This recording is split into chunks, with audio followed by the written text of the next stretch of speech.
Amazing. Another legendary band you worked with was Death. You recorded two albums, Individual Thought Patterns and Symbolic with them. And how was it working with Chuck? Is it true that he was a perfectionist in the studio?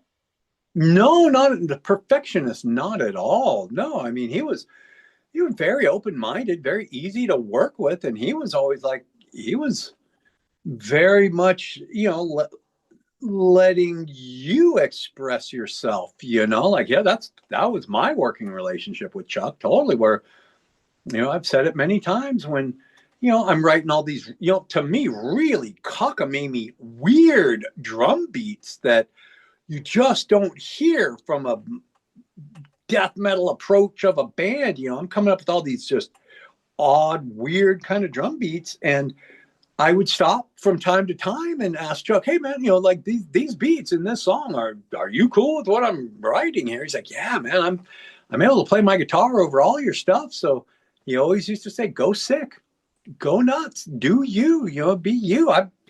I'm playing over everything you're laying down. So just keep doing what you're doing." And his approach was like, I brought you into this because you're you, and I want to get the most you out of you that you're willing to give us here. So yeah, Chuck was very easy to work with in that regard. Totally. He was always about letting you do your thing, and he was very amenable to whatever approach I would ever have. And I remember on individual thought patterns and then on symbolic, the only time there was only two beats that I changed on either album, on either, yeah, like, and those were because of our engineer, our producer on Scott Burns on individual thought patterns, and then who's the guy who did symbolic? God dang it! It's brother Tom. I got it Oh, here. Morris. Yeah, Jim Morris. Yeah, Duh. Morris sound. Duh. I got it. Yeah. There you go. Yeah, Jim Morris.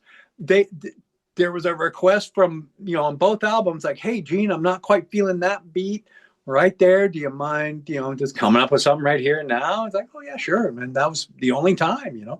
I remember it was the intro to a song called I think it's, what was it? Jealousy. Yeah, that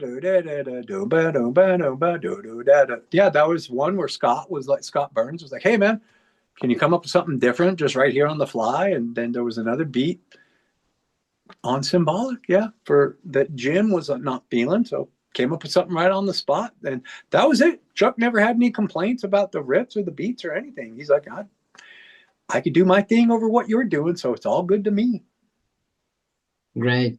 And you, with Death to All, continue to preserve the this music of Death and Chuck. And I wonder, like, because every Death album is different and they are very progressive. There are some of them very difficult to play. Do you have like your favorite songs or albums to play live, or maybe there are songs that you find very difficult to play?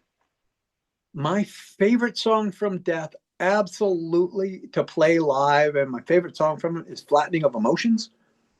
I love that song. What a great song that is. What fun it was to do my best to emulate Sean's approach, because what a kick-ass, aggressive yet tasty song Flattening of Emotions was. The entire Human record, Suicide Machine and all those, God, and also what's Lack of Comprehension, those are all three killer songs that are a lot of fun to play. And for me in my era, it's really fun to play Overactive Imagination. That's really fun. And Zero Tolerance and 1000 Eyes, that's a really fun song. Symbolic, that's a fun one.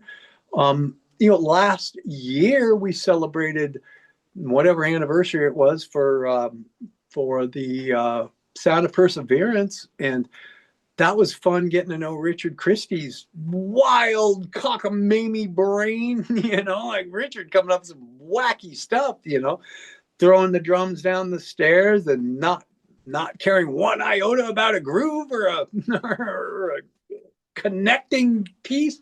That was great, you know. And so I've had a great relationship with Richard over the years, and getting to give him a hard time about his drumming on that record. You know, he made that record fun for Richard. That's it. But trying to cover that album, boy, that was challenging. But I did, you know, and that's one thing I've always tried to do is like give the respect to the other drummers in Death.